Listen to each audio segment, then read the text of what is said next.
नमस्ते। आज हम पढ़ते हैं राष्ट्रीय शिक्षा नीति 1986 के बारे में।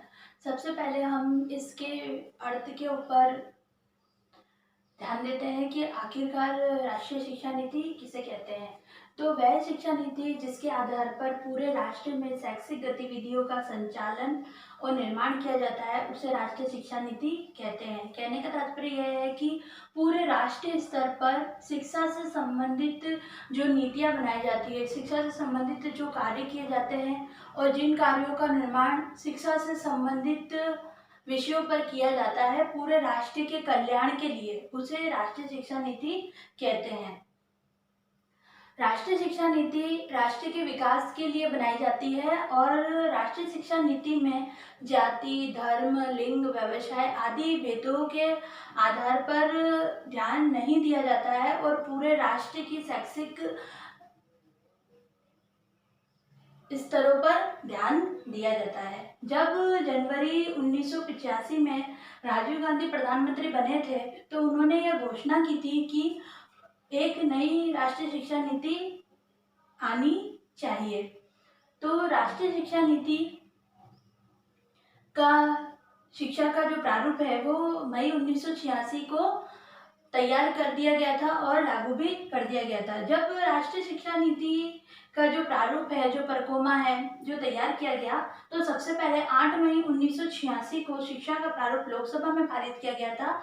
लोकसभा में पारित करने के पश्चात यह शिक्षा का प्रारूप 13 मई 1986 को राज्यसभा में भी पारित किया गया। जब दोनों सदनों में यह पारित कर दिया गया तो इसे राष्ट्रीय शिक्षा नीति 1986 के नाम से जाना गया। इस शिक्षा का जो प्रारूप है इसमें 12 खंडों में इसे विभक्त किया गया है और इन 12 खंडों में 152 बिंदुओं पर शिक्षा से संबंधित नीतियों, नियमों और निर्माण से संबंधित बिंदुओं पर चर्चा की गई है, जिसका आधार पूरे राष्ट्र में शिक्षा नीति के द्वारा लोगों को जोड़ना रखा गया और इसका उद्देश्य यह माना गया कि संपूर्ण राष्ट्र में जो व्यक्ति है वो शिक्षा से जुड़े और अपने विकास में अग्रसर हो और राष्ट्र के निर्माण में भी अपनी भागीदारी निभाए।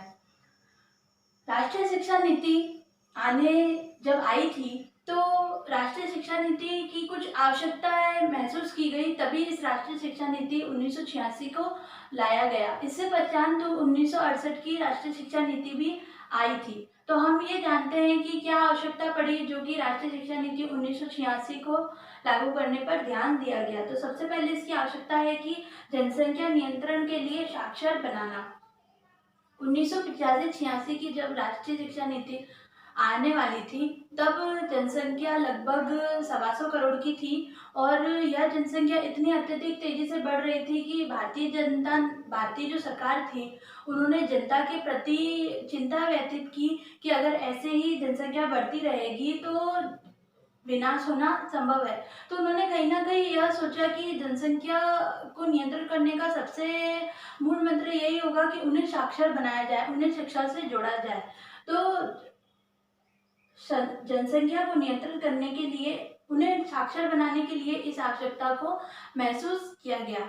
जनसंख्या की बात करें तो वर्तमान में 135.26 करोड़ जनसंख्या है। यह भी अत्यधिक ही मानी जाती है दूसरे देशों की तुलना में। दूसरा बिंदु आवश्यकता के अंतर्गत यह है कि 1968 की नीति को 1985 का आधार वर्ष माना गया।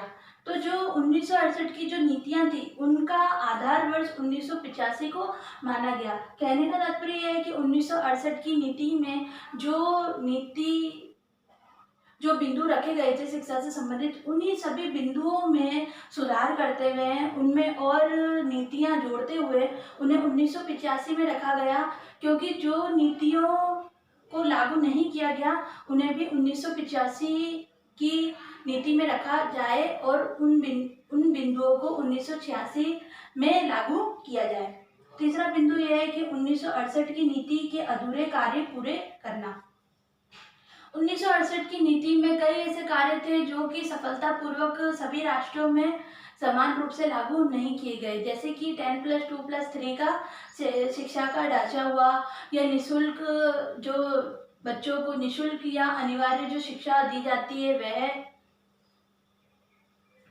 जो बच्चे शिक्षा से वंचित रह जाते हैं उनकी तरफ ध्यान ज़्यादा नहीं दिया गया। तो वह सारे बिंदु जिन पर कि 1968 की नीति पर संपूर्ण देश में क्रियान्वयन नहीं किया गया, उन सभी बिंदुओं को 1986 की राष्ट्रीय शिक्षा नीति में पुनः जोड़ा गया और पुनः लागू किया गया। इसलिए भी एक शिक्षा नीति की आवश्यकता महसूस की गई।